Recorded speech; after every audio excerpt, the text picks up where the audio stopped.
Hare Krishna. I hope I'm audible. Am I audible? Yes, Yes, Mataji. Okay. Thank you so much for joining and giving me an opportunity to serve. I'm glad to be discussing the Sthita Prajna verses continuation today. They are one of the most beautiful verses of Bhagavad Gita. And so I'm really glad to have the opportunity to discuss them with you. I welcome each one of you to this Bhagavad Gita Level 2 English lessons. And I'm grateful that I'm able to take the place for some days of Chitra Mataji, though I know I am not be able to preach as well as her, but I'll be doing my best. So let's pay a humble obeisances to the beautiful deities of Sri Sri Radha Govinda at ISKCON Mangalore Temple. Taking the blessings of Sri Sri Radha Govinda, let's move on and let's glorify Founder Acharya, His Divine Grace A.C. Bhakti Vedanta Swami Srila Prabhupada. His disciple, His Holiness Jayapataka Swami Guru Maharaj, Temple President, His Grace Namnishtha Das Prabhu. And let's begin prayer. Nama Om Vishnupadaya Krishna Pristhaya Bhutale Srimate Bhakti Vedanta Swamin Iti Namine Namaste Saraswati Deve Gauravani Pracharine निर्विशेषा शून्यवादी पाश्चात्य देशतारिणे जय श्री कृष्ण चैतन्य प्रभु नित्यानंदा श्री अद्वैत गदाधर श्रीवासादि गौर भक्तवृंदा हरे कृष्णा कृष्ण कृष्ण हरे हरे हरे राम राम राम हरे हरे ॐ अज्ञानतिमिरान्धस्य ज्ञानाञ्जनशलाखया चक्षुरुन्मीलितं येन तस्मै श्रीगुरवे नमः श्रीचैतन्यमनोभीष्टं स्थापितं येन भूतले स्वयं रूपः कदा मह्यं ददाति स्वपदान्तिकम् वन्देऽहं श्रीगुरु श्रीयुतपदकमलं श्रीगुरुर्वैष्णवं च श्रीरूपं सागरजातं सहगण रघुनाथान्वितं तं सजीवं साद्वैतं सावधूतं परिजनसहितं कृष्णचैतन्यदेवं श्रीराधाकृष्णपादान् सहगणललिता श्रीविशाखान्वितं च हे कृष्णा करुणा सिन्धु दीनबन्धु जगत्पते गोपेश गोपिका कान्ता राधाकान्ता नमोऽस्तु ते तप्तकाञ्चन गौराङ्गे राधे वृन्दावनेश्वरी वृषभानुसुते देवी प्रणमामि हरिप्रिये वाञ्छाकल्पतरुभ्यश्च कृपा सिन्धुभ्य एव च पतितानां पावनेभ्यो वैष्णवेभ्यो नमो नमः. So we are at the last section of chapter 2. In chapter 1, we saw the battlefield. We saw Arjuna and Duryodhana looking at each other's army. And then we saw how Arjuna was brokenhearted. In 2.1 to 10, Arjuna is surrendering. By the end of 2.10, 2.11, he surrenders. And then Krishna explains using in the chapter 2 different yogas, and he explains that he should do his duty. So basically, it's everywhere he says, fight, fight. At the end of each explanation of each yoga, he says, get up and do your duty. Because in spirituality, we are not supposed to leave everything and run away. We are supposed to, Krishna wants us to be where we are, and from wherever we are, We can just dedicate what we are doing to Krishna. And we merely have to become instruments of Krishna. We don't need to stop doing what we are doing. So that is the ultimate gain. Sthita Prajna verses are very important. So today I have taken, I think Vamshidhar Prabhu had a lot of doubts last class. So I have taken a lot of references, scriptural references, which show actually, and I'm not able to recollect because I'm also still a student like all of you. I have not by hearted all the verses, but there are so many lectures in which it is very clearly mentioned that, that however great personality you are in the material world, you may have done a lot of great things. Like Mahatma Gandhi is acclaimed to have done so many great things. But when we come to Vaishnavism and we read the scriptures, we understand that his conclusions of non-violence from the Gita are not having any, it doesn't stand true at all. Nowhere in the Gita Krishna speaks about non-violence as such. The ahimsa that Krishna refers to is about non-violence as in non-vegetarianism, should be abandoned. Non-violence, as in when you don't spread Krishna consciousness to other people, you are becoming non-violent. So the whole definition is, incorrectly perceived. And like how Vamshidhar Prabhu was saying, there are so many different Gita, references. If you want to keep on exploring, it's never ending. But it is very clearly mentioned that most of them, actually 90%, I would say 99% of the Gita translators have not really translated it as it is. So it's very important to really come to the real parampara and be able to follow with faith. So ultimately, when we choose a hospital and we start going to a particular doctor, then we lay our faith there. When we take a journey, we choose an airlines and we lay our faith there. So we have to ultimately have faith and move in one boat. If we put our leg in two, three boats, then we will get nowhere. We will never understand the depth of anything. So we need to, once we have taken the shelter of Srila Prabhupada, and we want to understand the scriptures, first you must have faith in Srila Prabhupada. Good idea is to read Prabhupada Leelamrit. Good idea is to first understand what kind of a person was Srila Prabhupada. And once you realize how glorified he is, look at his accomplishments, what he has accomplished. Look at his work, how he gives scriptural references for everything. Go back and check those references. Study all the scriptural materials in the Gaur, this, Brahma Gaurya, this Madhva Gaurya, Brahma Parampara. If you go and refer to these, and then you make your knowledge deeper by reading more and more Prabhupada books, then you get a clear picture. But if we go and start reading a little bit from those who are, these Vedanta philosophers, and then you read a little bit about what Buddhism is saying, and as a teacher, like I'm a teacher, so I read up this and that different things, because when I'm teaching, I cannot speak only about ISKCON. I need to know the others, so that is different. But otherwise, when you want to enhance your own knowledge, if you keep trying and reading different things, for example, Chaitanya Mahaprabhu has clearly said, if you are want to get real knowledge and then you also read Mayavad philosophy, then it's not at all possible for you to understand, come to this knowledge. Then you will always remain totally confused. If you read Maya philosophy, then it's he says, Chaitanya Mahaprabhu says, it's a gone case. You should run away from Mayavads. Just as repeatedly it has said, run away from materialistic people, because their influence is very powerful. All association has its effect, so we should keep our distance from people who are materialistic or who are Mayavad if we want to progress our Bhakti Lata Bij and we want to reach Krishna Loka. So these things were points which our Guru have told us we have to value.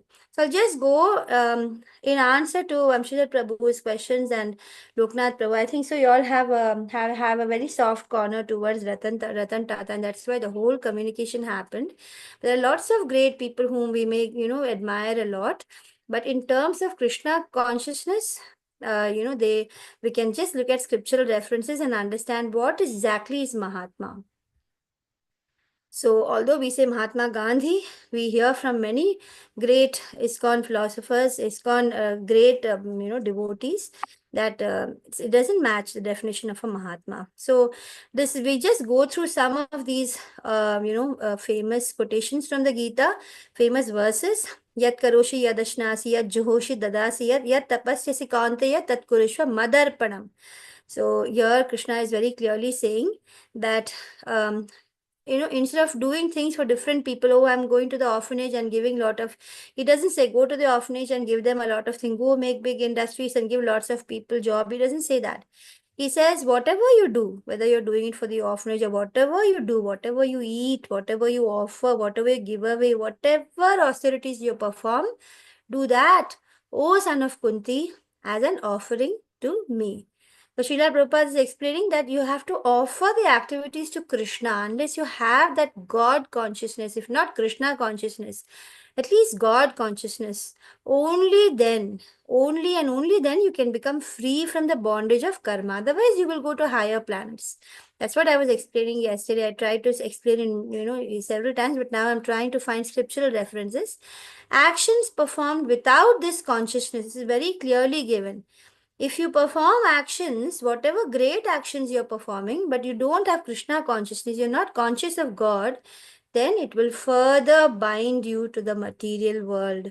The material world is very vast. It has a lot of higher heavenly planets and, lot of places where you can enjoy pleasure.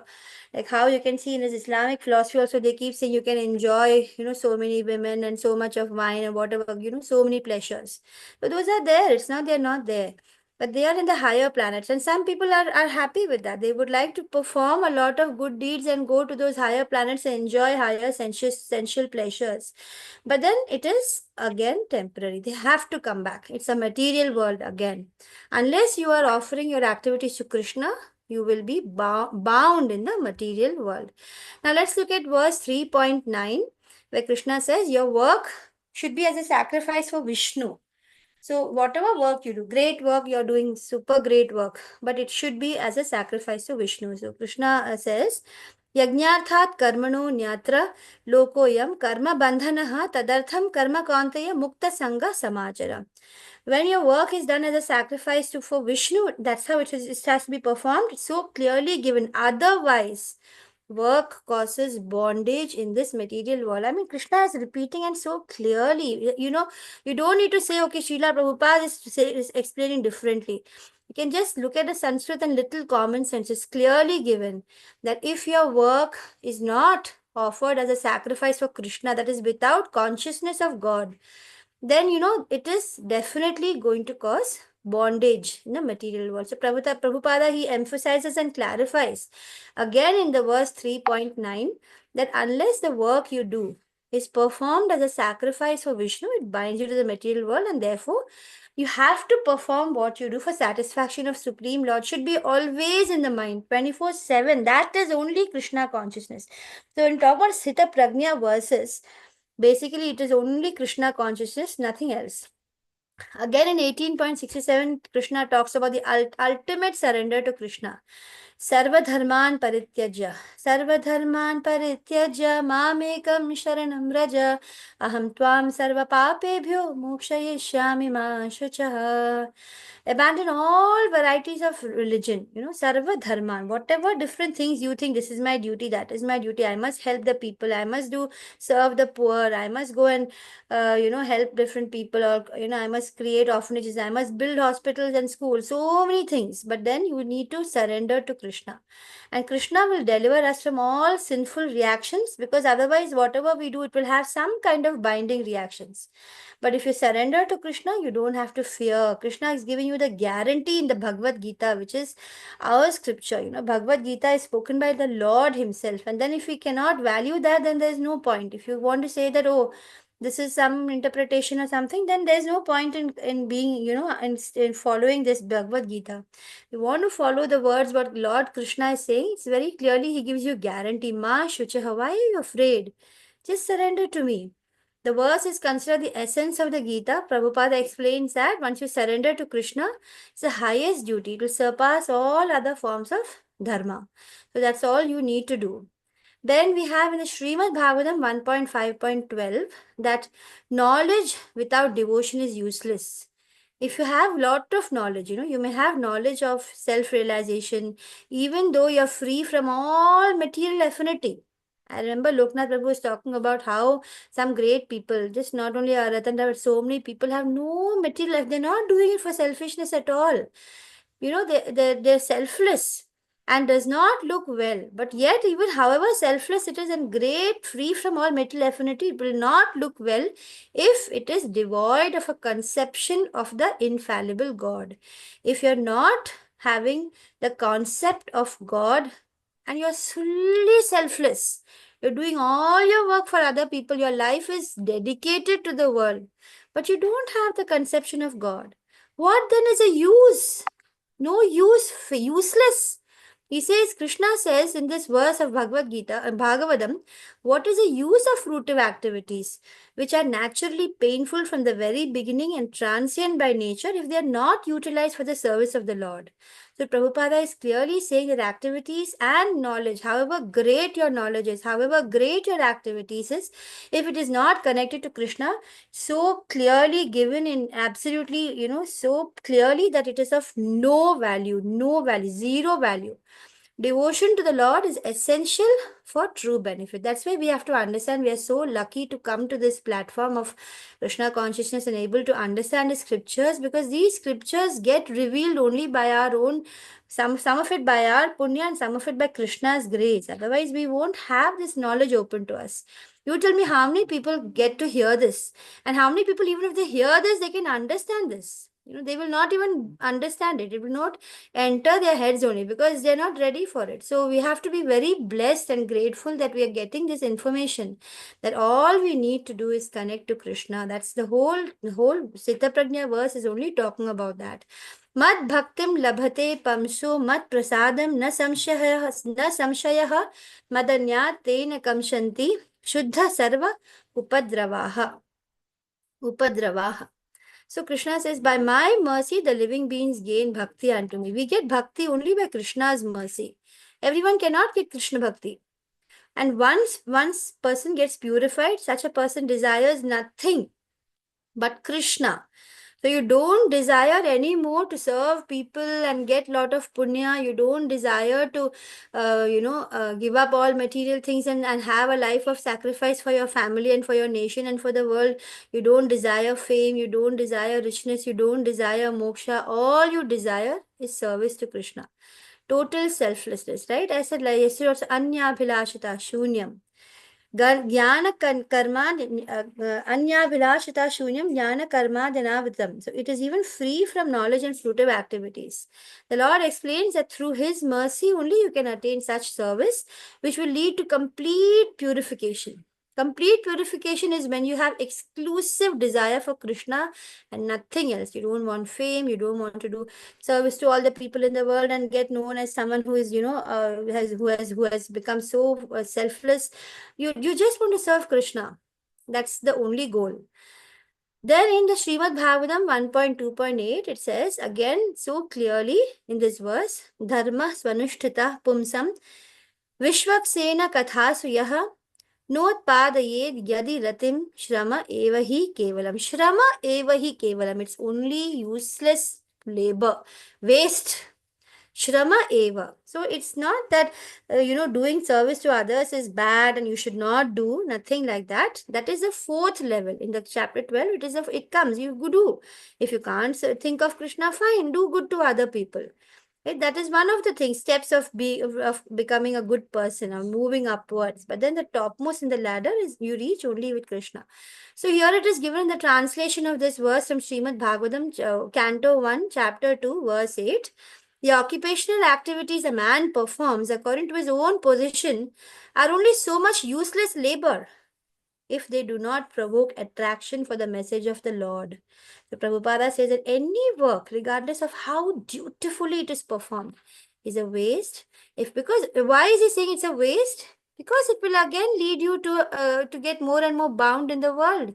It will again keep you stuck in the material world. You just go up and down the giant wheel. You'll go up and enjoy some pleasure and come back. So it's a waste, that's why. if it doesn't lead to devotion to Krishna. Krishna Bhakti is the ultimate and the only goal. And I took these verses which Mataji was talking about from in the verses just before this, maybe a few classes that you must have done, 2.42 to 45. Those attached to fruitive results or selfish desires are deluded by passion and ignorance, which bind them. And such people see their desires, have a limited understanding, and unable to act without attachment. Ignorant are deluded, unaware that their work is binding them, and therefore, Arjuna, abandon all the three modes.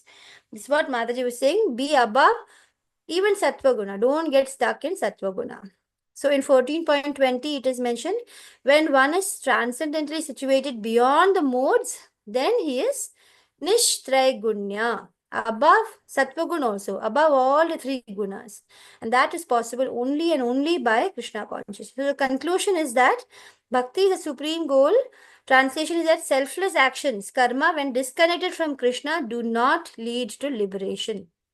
Devotional service of bhakti is the highest path, as affirmed both in Bhagavad Gita and Srimad Bhagavatam. Srimad Bhagavatam is the ultimate book because Veda Vyasa, in his maturity, he writes this. At last, after writing the whole of the Vedas and the Mahabharata and everything, he still is dissatisfied, Veda Vyasa, and then Narada comes and appears, and Narada advises him that unless you write about the Krishna and his devotees, you will not feel satisfaction.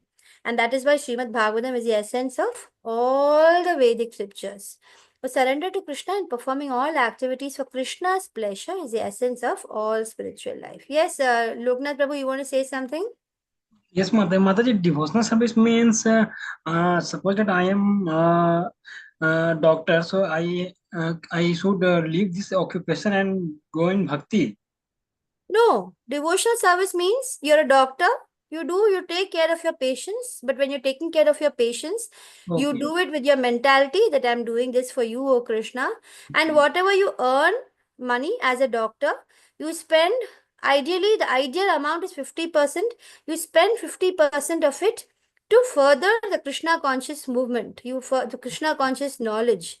You give it to those temples, or you dedicate it for Krishna consciousness, maybe by organizing some festivals in your house and giving out prasada, or arranging some sankirtan, or giving it to those people who are able to organize sankirtan and prasada.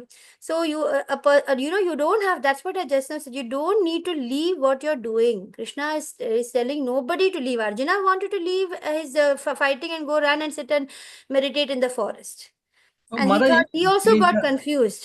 Arjuna also thought, oh, let me go and just meditate and dhyana and jnana and let me just focus and do a devotional service. He also got confused. So Krishna says, no, bhakti is not going into the forest or going somewhere and just meditating and all the time chanting. It's not at all that. Bhakti means whatever you do, yad karoshi yadashnosi, whatever you do, you eat, you drink, you're doing your job as a teacher, a doctor, a lawyer, an engineer, do it. But just have the mentality, keep Krishna. Like I told you yesterday about how a woman has lost her key. She's all the time doing all the work, but her mind is thinking, my key is lost, my key is, where would it be?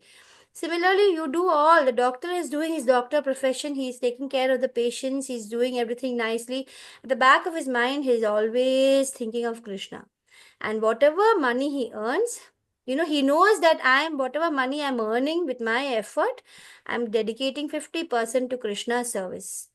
So that is how you dedicate yourself to Krishna. So it's not that you have to stop doing what you're doing. You have to become conscious of, your conscious means your mind, your consciousness has to, from the lower, it is now very low. It's all the time in different material pleasures, sense pleasures, or it is just even doing good things for your own husband or wife or children is actually selfish. It's also giving you some sort of a materialistic happiness that, oh, my family, my children, my citizens, my country, I am doing for them. So that is also considered to be some kind of a material joy that you get by giving, by doing things for your own people is also actually a material joy. So, we think, oh, I'm being very selfless. I'm not thinking of me. I'm only thinking of my husband and doing things to make him happy. But that is also material. Unless you do for your husband, and that also you contribute to God. You do things for people, but you have Krishna in your mind. So only then that consciousness must be in Krishna. Only then it is considered to be you're supposed to be your, sthita prajna.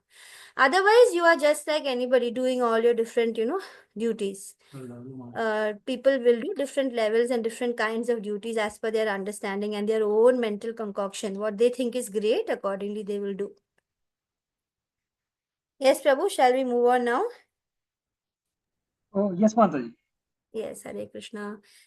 So today we are starting with 2.64. We have done up to 2.63, I think so, which was 2.62 and 63 were Dhyayato and Krodhat Bhavati. It was a 8-step fall we discussed. So who would like to read? Asha Mataji would like to read Raga Dvesha. Yes, Mataji. Hare Krishna, Mataji. Hare Krishna.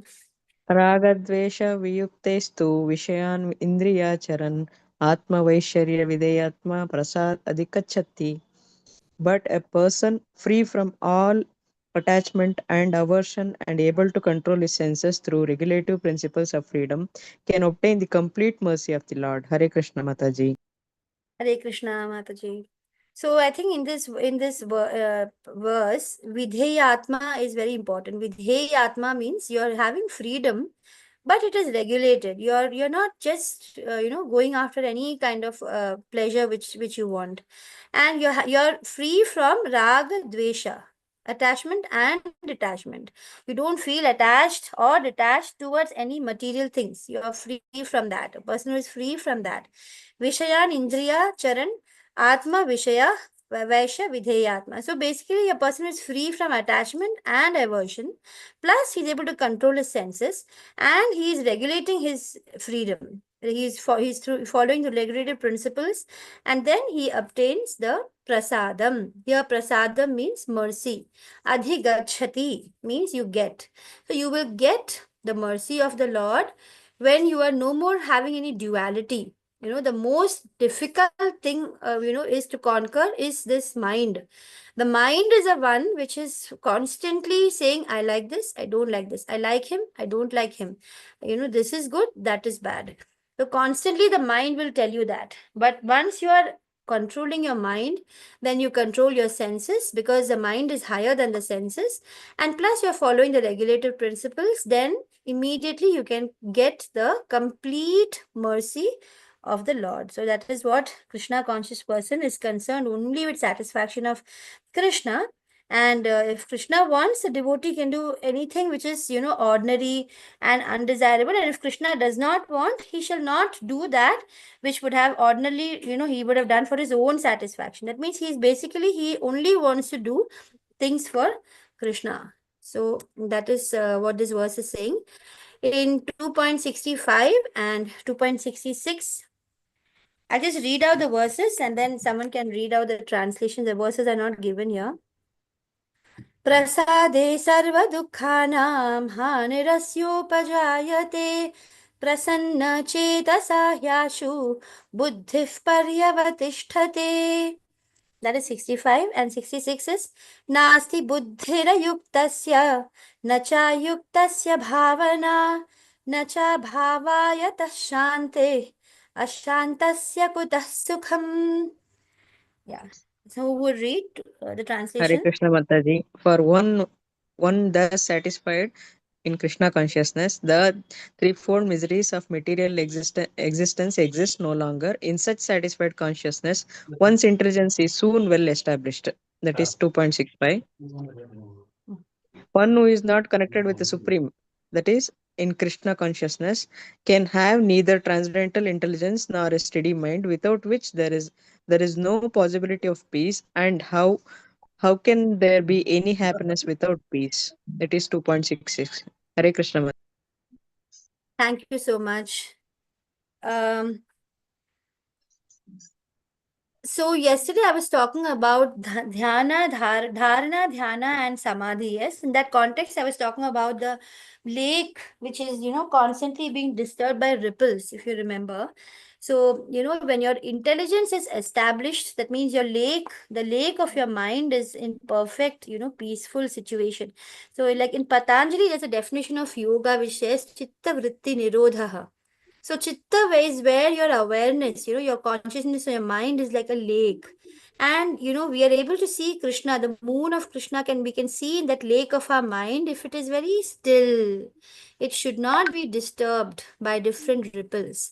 Whereas the moment there is vritti, then there are ripples. The ripples can be, and when the ripples are constant, then it becomes into like something called vasana.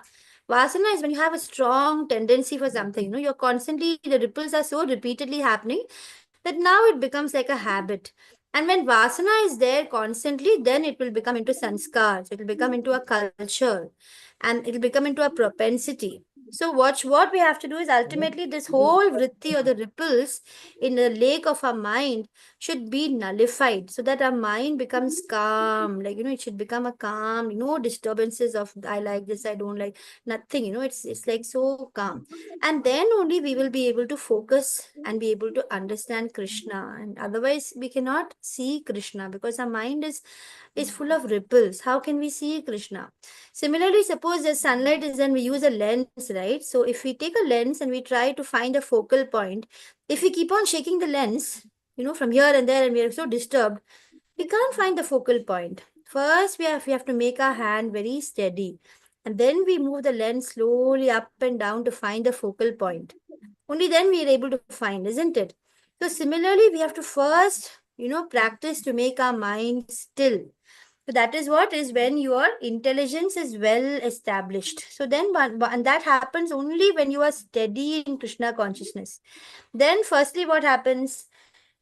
All these threefold miseries will just disappear. Even if it is there, you'll be undisturbed by them. And then when your consciousness is satisfied in this manner and your intelligence is established, then only prasade, which is the first word of this 65th verse, you will get costless mercy of the Lord.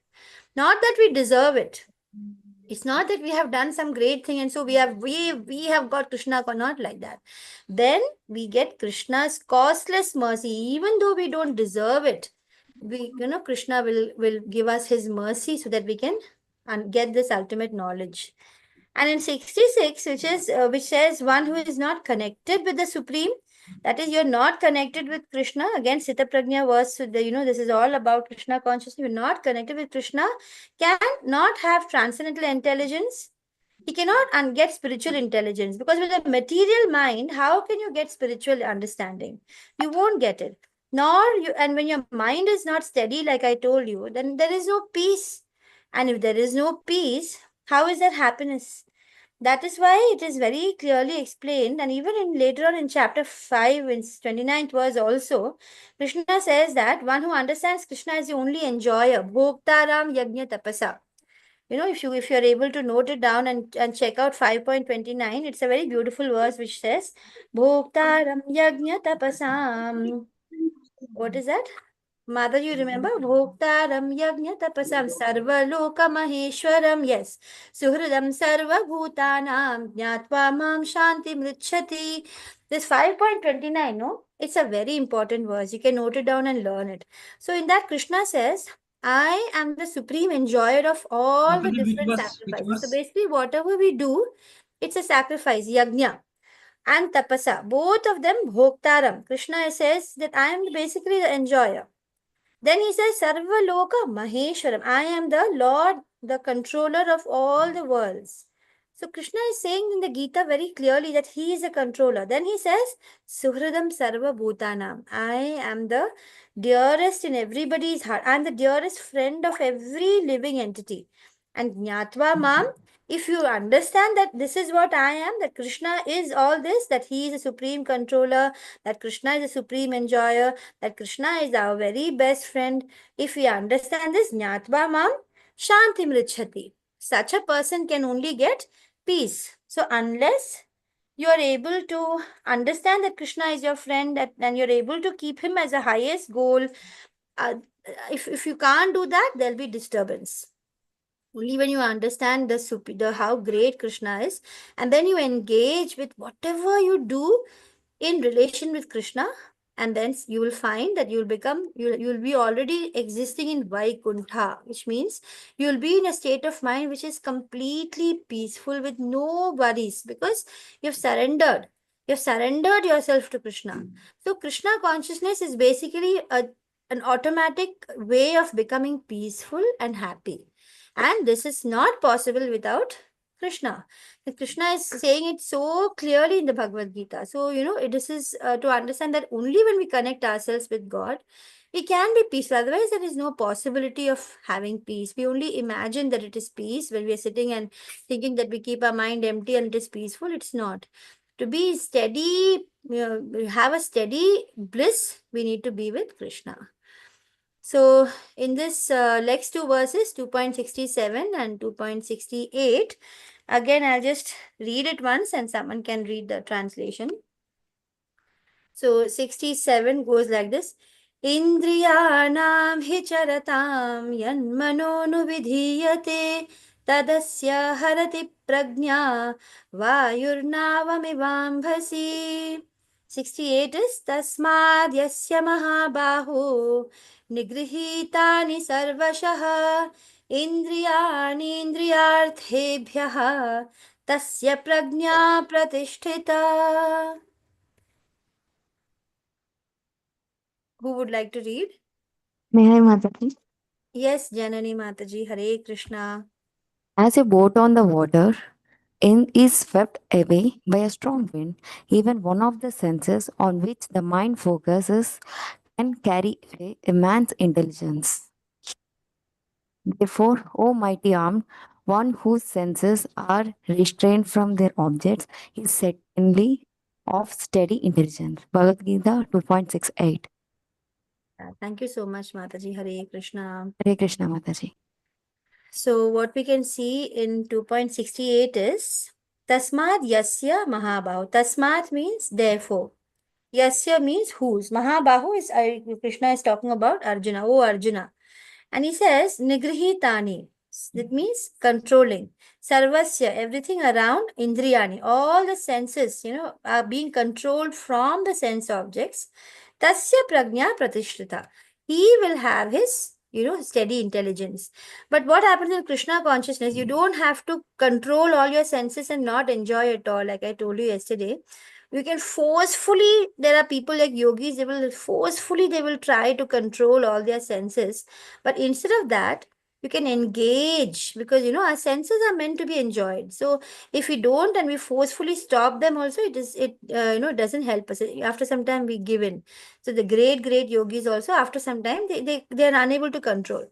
So instead, the best and the highest way is to engage your senses in loving Krishna. And whatever you're doing, loving, like Ambarish Maharaj's example, I read that verse yesterday, like that. So, just as enemies, you can curb them by a superior force, the senses also can be curbed. But what we have to understand is only by Krishna consciousness you can really establish your intelligence and your senses in his service, only by being in this state of mind. So you need to practice this art under a guru. Only then we start becoming a sadhaka. And then once we become a sadhaka and we accept, like we are all accepting Srila Prabhupada's instructions, we are convinced that he is the Jagat Guru and we are following his instructions. And then, we have become sadhakas. Now we are all practicing. Some of us are neophytes like me. We just newly, yes, we are trying to understand. But, the first step is to have complete faith. And then we will move on, we'll become adhyatikaris, and then we become senior devotees, pure devotees. So then, then what do we see in this verse 67? We have seen 67 is about the boat and the water. I just explained 68 by mistake. But 67 is about, just as if a boat is on the water, the strong wind will come, it'll carry away the boat in some other direction. So similarly, even if your senses, you're trying to control it, suddenly, something will come and it'll carry away the man's intelligence. So the only solution is to engage your senses and your mind in service of Krishna. So that's the same thing. That is the analogy. So here they are showing how there's a person in deep meditation, undisturbed by whatever is happening around him. So you have to be steady in intelligence. So what have we learned from 67 and 68? The senses are restrained from the living entity will restrain his senses and focus on even one of the roaming senses on which mind focus carry away the man's intelligence. Okay, so if you're focusing on even one of the roaming senses, then it can carry away our intelligence. That's about the wind, right? 67 is about the wind, how the wind will carry away. Even with one particular distraction, it will carry away our senses. But once under a bona fide master, if we practice and we become sadhakas, then what happens? Even if the object of senses are there around us, we can still have steady intelligence. And how is a living entity able to become a sadhaka? By engaging his senses in the service of God. And so his senses become controlled. So let's look at verse 69 now. Someone can read a Sanskrit also? Hare Krishna.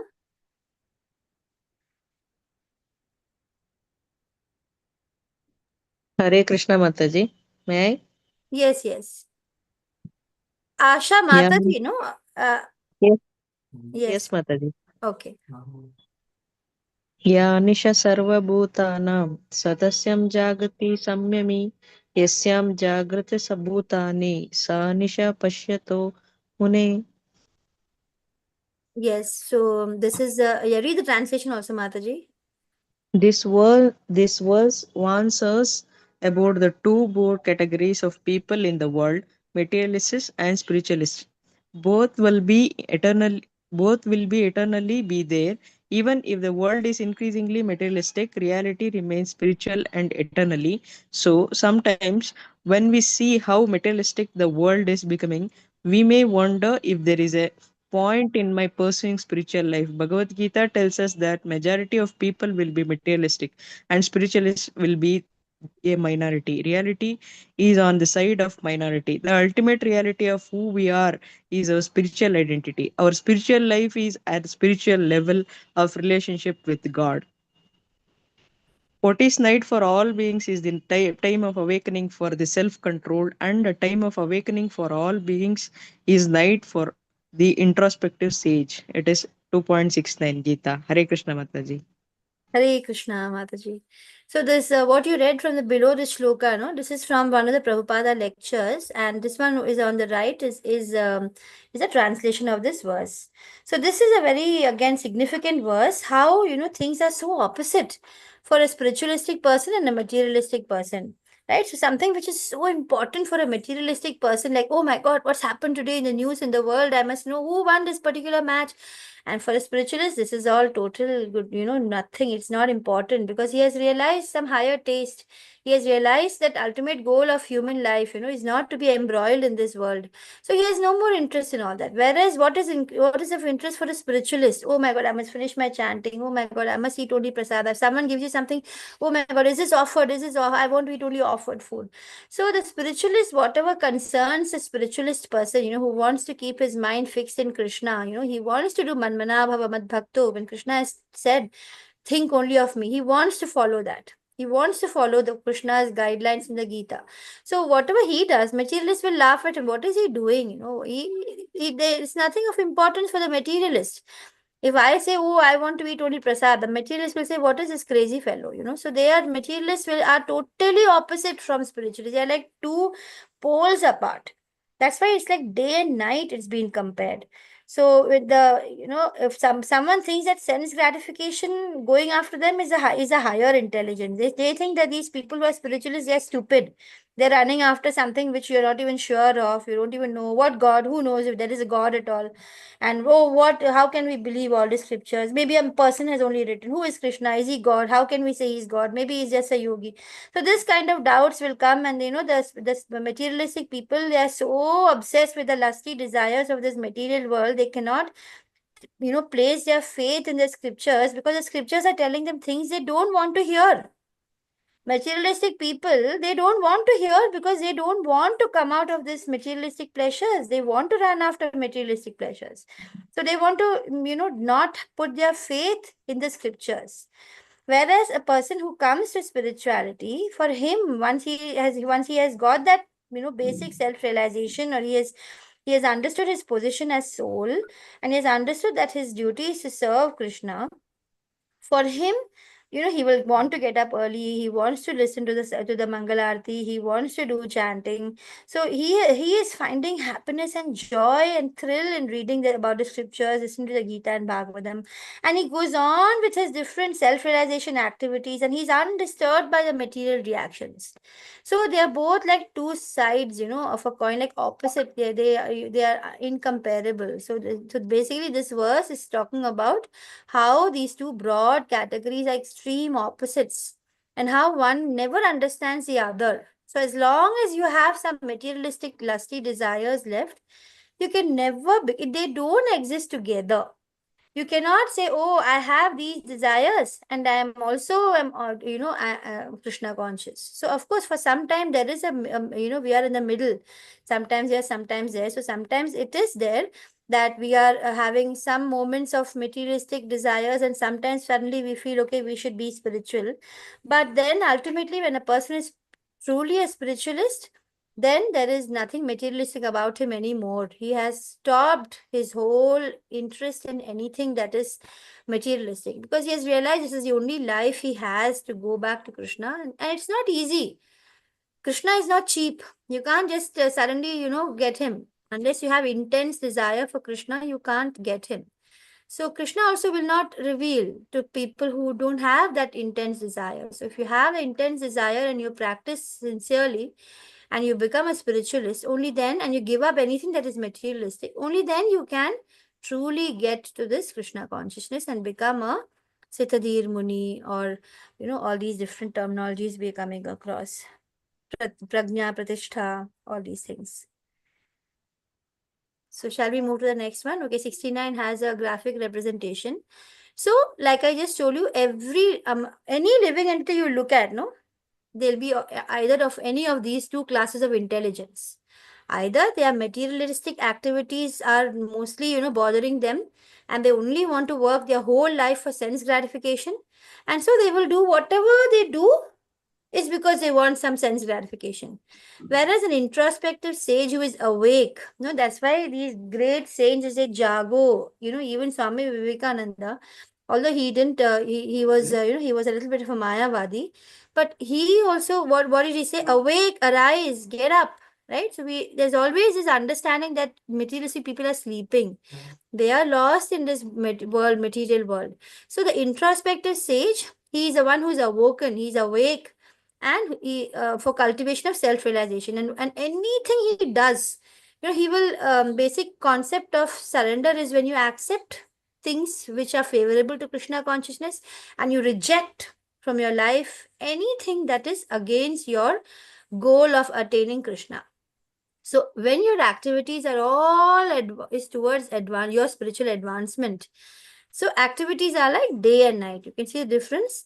And once you're into spiritual advancement, you do activities only for that, then you will no longer be disturbed by the demands of your senses. You will achieve Sthita Prajna, and it is possible in the Kali Yuga. That's the amazing thing. Yesterday, one of the Prabhujis was saying that, how is it even possible in Kali Yuga? It is possible. Otherwise, why was the Gita and Bhagavatam given for Kali Yuga only? They were given. If we simply listen to Gita and Bhagavatam and we simply contemplate on them and we chant, we will be able to be in a state of mind which is undisturbed by the demands of the senses. So that is the beauty of verse 69. So now we have just 3 more verses to finish this chapter. Hare Krishna, 2.70, maybe I'll read the Sanskrit. It's not given in the slide. So I'll just read it once. 2.70 is a nice one. It says, Ha puryamanam achala pratishtham samudramapah pravishanti yadvat tadvat kamayam pravishanti sarve sashanti mapnoti na kamakami. Who would like to read? Yes, Mother. A person who is not disturbed by intense flow of desires that enters like a rivers into the ocean which is ever being filled but is always still, can alone achieve peace, and not the man who strives to satisfy such desires. Thank you so much, Loknath Prabhu. Thank you, Ekamba Mother. Prabhu, you wanted to read or you wanted to say something here? I wanted to read. Okay, so next one you can read, Prabhuji. So in this 70th verse, what we see is that a person who is not disturbed. So, Krishna is so clear. Incessant flow. You can see the word here, incessant flow. Yani ki continuously there will be a flow of desires. Don't Never think, oh, now I'm Krishna conscious. So then no more desires for me. Yay, I don't have any desire. No, there will be desire. Desire will keep coming. Just like rivers are continuously entering oceans non-stop. Similarly, desires will keep on coming. Just as rivers will keep on filling themselves out into oceans, but similarly, desires will come. But a person who is, will not try to satisfy the desires. It's like, being on the near the border of the ocean, but in the deep within the ocean, it's not disturbed by the rivers. So although the ocean is so vast, it's constantly filled, especially in the rainy season, it's being filled with more and more water. But still, the ocean, as such, if you look at the ocean, it is generally, if you look at the depths of the ocean, it's very unagitated. And it will not cross the brink. So it's a person who is fixed in Krishna consciousness. He will not be disturbed, whatever desire. Let them keep coming. It's not like desires will stop entering our mind. They will enter.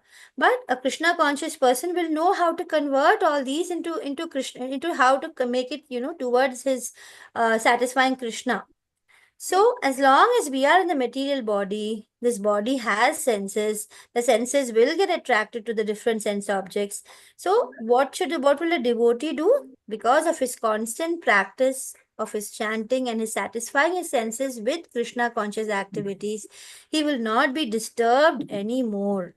So he is like an ocean, full in himself, fully already in a state of intense happiness because of his mind having full faith in Krishna and thinking of the activities of Krishna, thinking of thinking that, oh God, how can I serve Krishna? Krishna is the Almighty. He is the supreme controller. I want to only know how to serve him. I know I'm a small part and parcel. My only duty is to serve Krishna. Krishna, tell me how to serve you. So if your mind is always in this kind of a mood, then your only desire is to serve Krishna, then all other desires, it'll just be like, waste. It just come and go. It won't affect you. You'll be so calm. So devotees of Krishna, they are always in peace. They are not having any disturbance at all. So it says here very clearly, they alone can achieve peace. So Eknath Prabhu, you would like to read? I'll just read the Sanskrit. If you have the Sanskrit, you can read it also. 71st verse is saying, Vihaya kamanya, Vihaya kamanya sarvan, puman sharati nispraha, nirmamo nirahankaraha, sashantim adhigachati. Eknath Prabhu. A person who has given up all desires for sense gratification, who lives free from desire, who has given up all sense of proprietorship and is devoid of all ego, he alone can attain real peace. Yes, Prabhuji. So this is clearly talking about real peace. Shantim adhigachati. Real peace he will get. Only when you are able to give up all desire for sense gratification. Yesterday, maybe Loknath was focusing on this only. If he has given up sense gratification, then over. Then why is he still not getting Krishna? So that's what I was saying, that, desire for becoming Krishna consciousness is actually same as becoming desireless. So when you become desireless, a person cannot be without any desire. He has to have the desire for getting Krishna, and that is actually basically becoming desireless. So one who is in this perfect stage, who is able to keep Krishna in the mind, like Arjuna, right? What did Arjuna do finally? Arjuna did not want to fight. Why did he not want to fight? Actually, for his own self. He wanted to be peaceful. He didn't want to kill all his near and dear ones and feel disturbed. He did not want any sin, and he wanted to just sit and do dhyana. But what does Krishna say? No, you must fight, but keep me in my mind. Your desire should be to be my instrument and to serve me. So when the living entity, he changes the quality of his desires in such a way with the understanding that, Isha Vasam Idam Sarvam. Everything belongs to Krishna. And there is nothing actually which is belonging to me. So whatever I'm doing, I'm offering it for Krishna. So having that consciousness in the mind, then what will happen? He will get real peace. So unless we start practicing this eventually, we will not understand, how it is equivalent to real peace. So with that, we're coming to the last verse of this chapter. Someone can read the Sanskrit and the English. सा ब्राह्मी स्थिति पार्थ नैनम प्राप्य विमुहति स्थित्वास्याम अन्ता कलेपि ब्रह्म निर्वाणम प्रचति. That is the way of spiritual and godly life, after attaining which a man is not bewildered. If one is thus situated, even at the hour of death, one can enter into the kingdom of God. Yes, Prabhuji. So this is again this is the last verse of chapter 2, and it kind of summarizes the whole chapter. And as we know, this chapter itself is a summary of the whole Gita. We come to know that the only way of spiritual and godly life is after attaining. Once you attain this spiritual and godly life, you are no more bewildered. You will be having no confusion. You will not have any anxiousness once you attain to this spiritual understanding. And once you're situated in this same understanding at the time of your death, because ultimately antakale, what is that? Sthitvasya antakalepi. So at the last moment of your death, if you're able to keep your same consciousness, then you will get Brahma Nirvana Mrichati. You will enter Krishna's world. So here, basically Nirvana here is ending the whole process of materialistic life is what Srila Prabhupada has given in the purport, that in this verse, the word Nirvana is referring to. As you know, in Sanskrit, the words have different kinds of meanings in different contexts. Here it means the stopping of all materialistic life. So in the Buddhist philosophy, they say that there is, something called void. There is no God is what Buddhist philosophy says. And you enter into the void. So actually, when your materialistic life is over, the gross materialist, they need to know that at the end of materialistic way of life, they feel that, there is nothing, that's it. But a person who is spiritually advanced, he begins his actual spiritual life once his materialistic life is over. So, if you are Krishna conscious, when we are talking about Brahma Nirvana, it means that you have reached the stage where you are able to have a spiritual body which is ready to perform service for Krishna. And you're in the vast world of spirituality. And so that's why basically here Brahman is referring to transcendentalism. So one becomes transcendental. So, Sri Bhaktivinoda Thakur has summarized the second chapter. I'm reading the purport of the last verse. The second chapter of Bhagavad Gita has been the contents of the whole text. In the Bhagavad Gita, there's Karma Yoga, Jnana Yoga, and the second chapter they have been discussed. And then we are given, and now at the end, in the last verses, we are given a glimpse of exactly what is Buddhi Yoga or Bhakti Yoga. So, with that, we have ended this chapter. We have seen Arjuna's doubts. We have seen how he surrendered in the first few verses, then Jnana, Karma, and Buddhi Yoga, and then we have understood Sthita Prajna verses. So, shall we end, or shall we end the class now, or anybody has any doubts? Mataji, you should also not desire for attaining God. Desire should not be. Yes, Prabhuji. Desire is purified when you have desire to attain God.